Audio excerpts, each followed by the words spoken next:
మంజు, ఇండియాకి new vice president గా ఎవరు అపాయింట్ అయ్యారు? ఇండియాకి 15th వైస్ ప్రెసిడెంట్ గా సిపి రాధాకృష్ణన్ గారు నియమితులయ్యారు. సిపి రాధాకృష్ణన్ గారు దీనికంటే ముందు మహారాష్ట్ర గవర్నర్ గా పనిచేశారు. మరి మన ఫస్ట్ వైస్ ప్రెసిడెంట్ ఎవరు? అయితే మన ఇండియాకి first vice president doctor Sarvepalli Radhakrishna గారు. మరి ఫస్ట్ ఉమెన్ వైస్ ప్రెసిడెంట్ ఎవరు?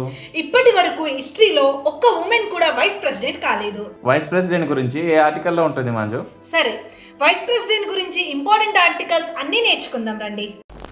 అయితే మన రాజ్యాంగంలోని 63 నుంచి 71 వరకు ఉన్న ఆర్టికల్స్ మన భారత ఉపరాష్ట్రపతి గురించి తెలియజేస్తాయి. సో ఇప్పుడు మనం 63 నుంచి 71 వరకు ఉన్న ఆర్టికల్స్ ఏంటేంటో చూద్దాం. ఆర్టికల్ 63 ఏం తెలియజేస్తుంది? మన భారతదేశానికి ఒక ఉపరాష్ట్రపతి ఉంటాడు, ఆయనే ద్వితీయ పౌరుడు. మరి ప్రథమ పౌరుడు ఎవరు?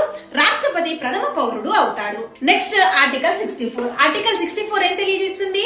ఉపరాష్ట్రపతి రాజ్యసభకు ఎక్స్ అఫిషియో చైర్మన్ గా ఉంటాడు. ఉపరాష్ట్రపతికి ఓటు హక్కు ఉండదు, కానీ ఏదైనా ఒక బిల్లుకు సమాన ఓట్లు వచ్చినప్పుడు మాత్రమే ఓటు వేయడానికి వీలుంటుంది. నెక్స్ట్ ఆర్టికల్ 65 ఏం తెలియజేస్తుంది? ఉపరాష్ట్రపతి రాష్ట్రపతిగా ఉండడం. రాష్ట్రపతి మరణించినా, రాష్ట్రపతి రాజీనామా చేసినా, రాష్ట్రపతి హెల్త్ బాగాలేకున్నా కూడా ఉపరాష్ట్రపతి రాష్ట్రపతిగా ఉంటారు. అండ్ ఆర్టికల్ 66 ఉపరాష్ట్రపతి యొక్క ఎన్నికల గురించి తెలియజేస్తుంది. ఉపరాష్ట్రపతి ఎన్నికలో ఎవరెవరు పాల్గొంటారండి? రాజ్యసభ సభ్యులు, లోక్సభ సభ్యులు పాల్గొంటారు. నెక్స్ట్ ఆర్టికల్ 67 ఏమేం తెలియజేస్తుంది? పదవీ కాలం తొలగింపు, రాజీనామాల గురించి తెలియజేస్తుంది.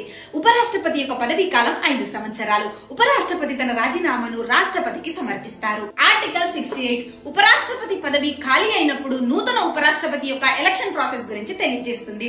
ప్రస్తుతం ఉన్న ఉపరాష్ట్రపతి యొక్క పదవీ కాలం ముగియక ముందే నూతన ఉపరాష్ట్రపతి యొక్క ఎలక్షన్ ప్రాసెస్ కంప్లీట్ అవ్వాలి. నెక్స్ట్ ఆర్టికల్ 69 ఉపరాష్ట్రపతి యొక్క ప్రమాణ స్వీకారం గురించి తెలియజేస్తుంది. ఉపరాష్ట్రపతి రాష్ట్రపతి సమక్షంలో ప్రమాణ స్వీకారం చేస్తారు. అండ్ ఇక్కడ ఇంకో విషయం ఏమంటే, పద్మ అవార్డుల ఎంపిక కమిటీ చైర్మన్ గా మన ఉపరాష్ట్రపతి ఉంటారు. ఆర్టికల్ 70 ఇది ప్రత్యేక పరిస్థితుల్లో రాష్ట్రపతి యొక్క అధికార విధుల నిర్వహణ గురించి తెలియజేస్తుంది. అండ్ లాస్ట్ ఆర్టికల్ 71 రాష్ట్రపతి ఉపరాష్ట్రపతి యొక్క ఎన్నిక వివాదాల గురించి తెలియజేస్తుంది.